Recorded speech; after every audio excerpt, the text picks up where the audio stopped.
Hello everybody, this is Dan. This is a short introduction to Linux in general and PCLinuxOS in particular.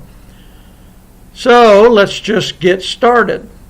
I'm going to talk about the desktop. That's the image that you see can be any image, just like in Windows. You can change it by right-clicking, configure desktop, and just change the image whatever you want. We will also talk about the icons that are on the desktop and how you start programs from there. We'll talk about the bottom tray, which has the menu. It has quick launch items here, just like in Windows 7 and Windows 10. And it has, over to the right-hand side, something called the system tray. And we'll talk about a few of the things that are in the system tray as well.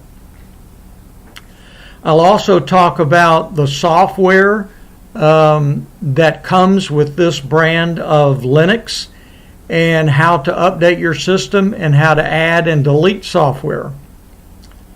So, let's get started with the desktop. You see icons on the desktop. These are called widgets.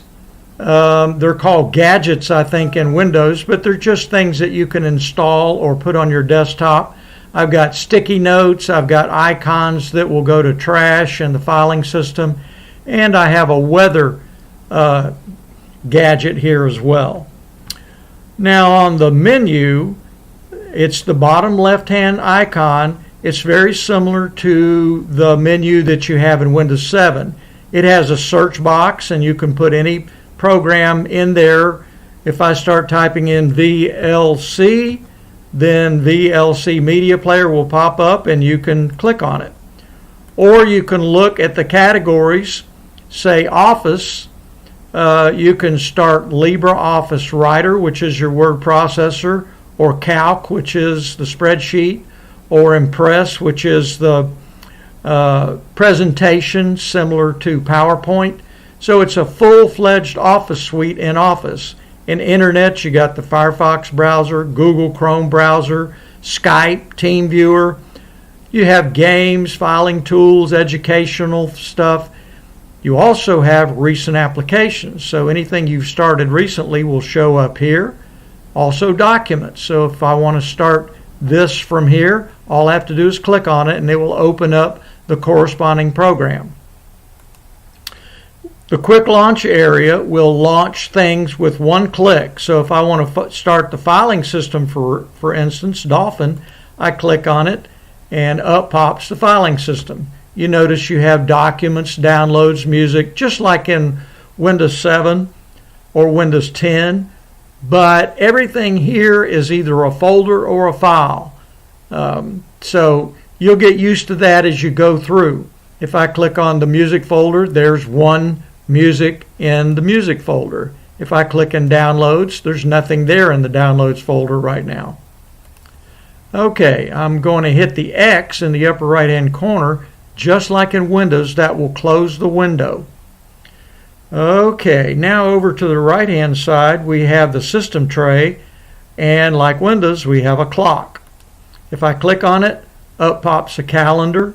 Also, you have weather that you can configure for your local area. You also have a timer, 30 seconds up to 45 minutes. And at the end of that timer, you'll get a message or you can have something played. And so I use this a lot to time all kinds of things. All right, let's talk about the advantages for Linux. The main advantage is it's free. You don't have to pay $149 for Windows. It's free. You download it, install it, and use it however you want. There are many, many different versions of Linux, probably several hundred, maybe even over 1,000. I don't know, but PC Linux is my favorite, and that's what this is. The other major advantage is you don't need any antivirus or anti-spyware, malware running in the background. That just slows your Windows computer down. You don't need it here because Linux is much more secure than Windows is. And more computers in the world run Linux than any other system, including Windows. Okay. What software do you have with Linux? Well, you have just about everything out of the box that you need. If you need a spreadsheet, and I'll start the spreadsheet of instructions that I have, not spreadsheet, but word processing document. LibreOffice Office Suite is compatible with Microsoft Office, and it has everything Microsoft Office does and even more. So this is a word processing document, and you can change it just like you can Microsoft. You can even save it as a Microsoft document. You have media players. If I go to sound or video, you've got VLC Media Player, which I'll just start right there. You have image viewers. So if I go to the filing system and I click on pictures, well, we don't have any pictures in there right now. This is a new installation. But you have just about anything you need right out of the box. And if you need to install anything, and I'm going to go look for something to install right now. The Synaptic Package Manager is where you add and remove programs. When you start something that can change your system, you must put in your password. So I'm going to put in the password. That's what makes part of what makes Linux so much more secure than Windows. And I'm going to search on a Paint program. You probably are familiar with Windows Paint. Well, in Linux, you've got a bunch of Paint programs. I have several installed already.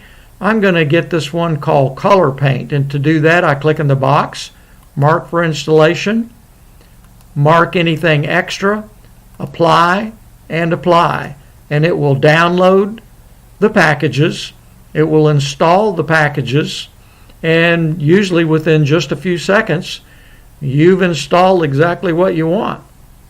So it's already complete. So we can close the package manager, and then I can go to the graphics part here and see that, well, let's put in the search box Color Paint.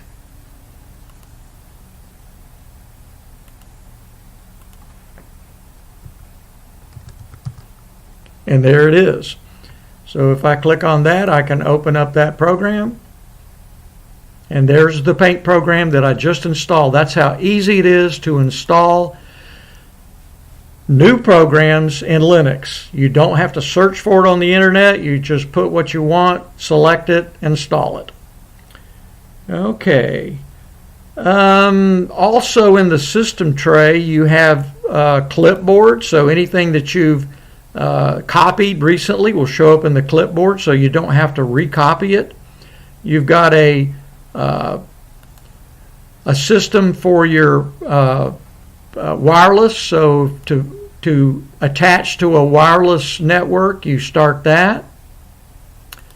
You've got your status for is your system up to date or not, and right now mine's up to date because I just did it this morning. And so that is a quick introduction to Linux in general and PC Linux in particular. So I hope you've enjoyed this short introduction, and I hope you have a wonderful day.